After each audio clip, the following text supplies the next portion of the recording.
So today I'm going to show you how to give dextrose gel or glucose gel, excuse me, to our full-term and late preterm population. We will start using dextrose gel for infants that meet the full-term or late preterm criteria within birth to 4 hours. We will continue to feed baby during that first hour, and then 30 minutes after they're feeding, we will obtain a blood sugar. If your blood sugar happens to be less than 35, then we have a standing order in place. We will give the glucose gel.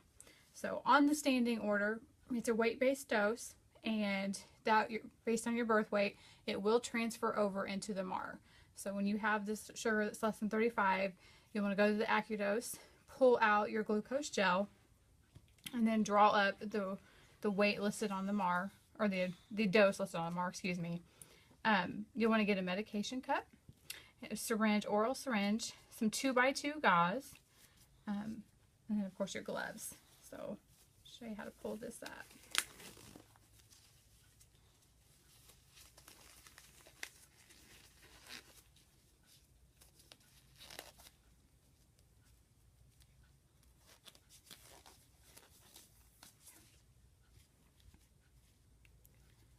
So you will, now this gel is pretty thick, and you can squeeze a pretty generous amount into the medicine cup.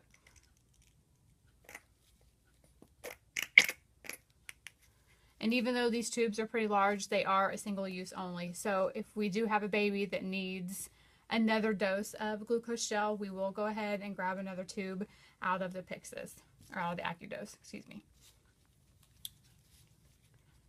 And we'll pull this up.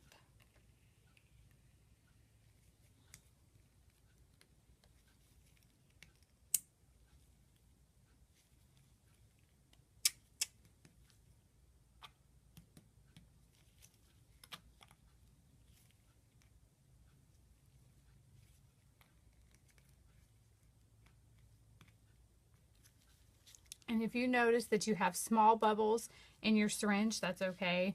If you do find, because it is pretty thick, so if you do find that you have some larger bubbles in there, just squirt it back out and pull it up again. So to start with baby, you want to take 2x2 gauze, and you will dry the inside of their cheeks.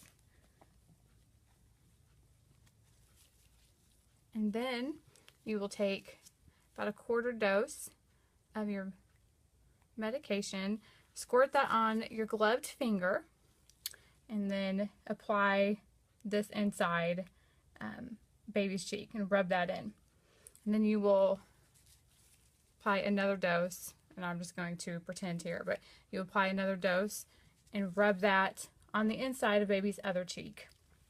Let that sit for a minute or two, and then repeat that. You won't dry this for the second dose because we don't want to take any of the glucose gel out, but you will repeat the process, squirt another quarter dose, give it to this cheek, and then squirt that last quarter dose and get to that cheek. So they will have 4 doses entirely, and it will be on 2 on each cheek.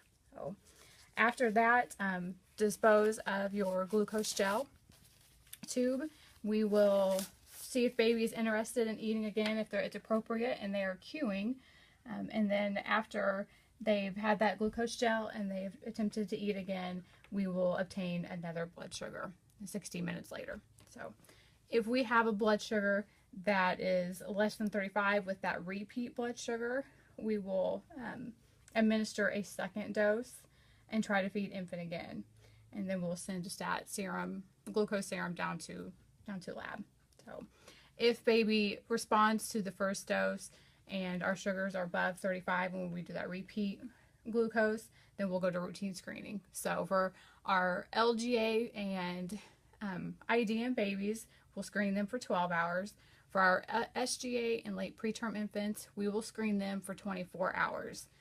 One thing you will probably see on the algorithm and in the policy, we do have to get 3 consecutive blood glucose checks within the normal values. That goes along with the 24 hours or with the 12 hours. So we want to make sure that we're meeting our time frame from 12 hours or either 24 hours, depending on what baby we have. And then we can base our blood sugar checks on the 3 glucose, consecutive glucose checks after that. So if you have any questions, please feel free to call me, Jen Lohman, or Bree Fallon anytime, and we can help answer anything you might need assistance with. Thank you.